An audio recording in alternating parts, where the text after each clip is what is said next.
Hello, everyone, and welcome to Sacred Laughter Podcast. I am your host, Chris Dameron. And today we're going to be tackling a topic that so many of us face but often feel alone, and that is anxiety. Whether you're dealing with social anxiety, generalized anxiety disorder, or just a daily stress that builds up, today's episode is all about understanding anxiety and, most importantly, taking actionable steps towards overcoming it. So if you're feeling overwhelmed, know that you're not alone, and this episode is for you. Let's jump in. Before we dive into solutions, let's take a moment to understand what anxiety actually is. Anxiety is a natural response to stress, but when it becomes overwhelming or persistent, it can be debilitating. It often shows up as that tight feeling in your chest, racing thoughts, or even physical symptoms like sweating, shaking, or dizziness. For some, anxiety can be triggered by specific situations or events, while for others, it can feel like a constant companion. In fact, nearly 1 in 5 adults in the U.S. experience anxiety disorders, but despite how common it is, it can still feel isolating. So whether it's a high-pressure job, relationships, or the pressure of daily life, anxiety can affect anyone. But there's good news. Anxiety is something we can manage and reduce with the right tools. And some of these tools we're going to talk about in this episode. So one of the things we're going to look at is understanding the root causes. Anxiety doesn't just come out of nowhere. It often has deep roots, whether from past trauma, ongoing stressors, or even genetic factors. Sometimes it's a mix of these influences. Let's look at a few key causes of anxiety. The first one is going to be biological factors. Your brain chemistry and genetics can play a role. If anxiety runs in your family, you might be more prone to it. Second one is going to be life events. Major life changes like moving, losing a loved one, or experiencing a traumatic event can trigger anxiety. Next topic is going to be chronic stress.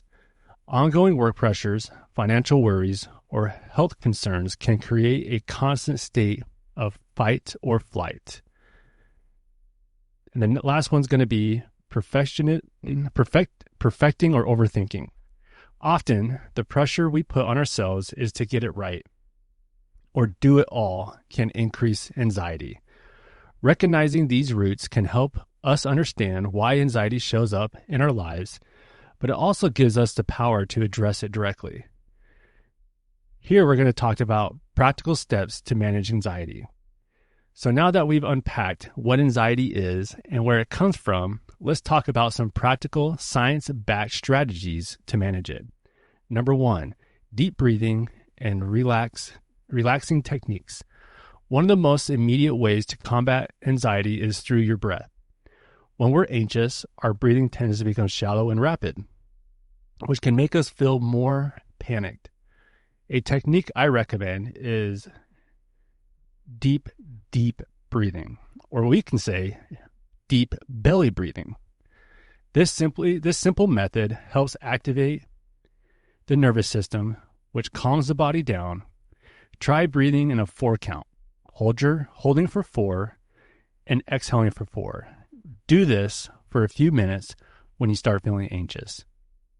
Number 2 is going to be cognitive behavioral therapy. Cognitive behavioral therapy is a powerful tool that helps you reframe negative thought patterns. Often, anxiety feeds off irrational or catastrophic thinking, like assuming the worst case scenario. CBT helps you challenge those thoughts and replace them with a more realistic, balanced perspectives.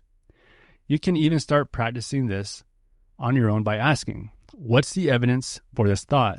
Or what's another way to look at this situation? Number 3 will be mindfulness and meditation. Mindfulness is all about staying in the present moment and not getting lost in the future or past. When you feel anxiety creeping in, try the mindfulness exercise, like the 5, 4, 3, 2, 1 grounding techniques. Name 5 things you can see, 4 things you can feel, 3 things you can hear, 2 things you can smell and 1 thing you can taste. This helps redirect your mind from anxiety to the present. Number 4 is going to be exercise and physical movement. Physical activity is one of the best ways to manage anxiety. Exercise releases endorphins, which naturally boost your mood and reduce stress. Even a short walk around the block can do wonders. I know it can be tough to motivate yourself when you're anxious, but even 10 minutes can have a big impact. In the past, I've joined a CrossFit gym and used that time to be around like-minded individuals, as well as using the time of working out to distract my thoughts away from trauma I faced prior to that. Working out and being focused on my well-being was a positive outlet and allowed me to work things in ways that helped me beyond all measure. It also allowed me to discuss issues I was dealing with others that may have faced a lot of the same traumas I did in my career. Number 5, setting boundaries and saying no. One of the reasons anxieties can isolate or escalate is because we're overburdened. We say yes to everything, trying to be everything for everyone, and then we get burned out. Learning to set healthy boundaries is critical for mental well-being, and it's okay to say no. It's not selfish. It's necessary for your health. All right, in the next segment, we're going to talk about when to seek help. Sometimes managing anxiety on your own isn't enough, and that's okay. If you've been feeling overwhelmed for an extended period of time, or if anxiety is interfering with your daily life, seeking professional help is an important step. Therapy, such as CBT, can be incredibly effective, and in some cases, meditation may be recommended. There is no shame in needing extra support. Mental health is just as important as physical health. I can personally tell you that seeking help was the best thing I did, not only for myself, but also for my family. I saw a behavioral health specialist for 6 months, and my doctor pulled a lot of information out of me that I didn't realize I needed to discuss. My doctor also allowed me to talk about things that I faced in my career that was really the root issue, and at no time did he or she judge or criticize me for my feelings. I can honestly say that was a pivotal point where I realized that I was doing the right thing for myself. After seeing the specialist for 6 months, it left a lasting impression on my life, and I recommend it to anyone that is needing additional help. I understand that there could be financial issues, but really think about the big picture.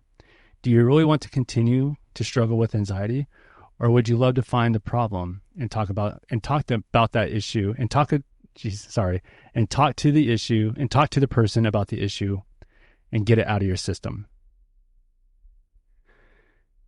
Right here is where we're going to wrap things up. Remember that anxiety is something you can manage. It takes time, practice, and patience.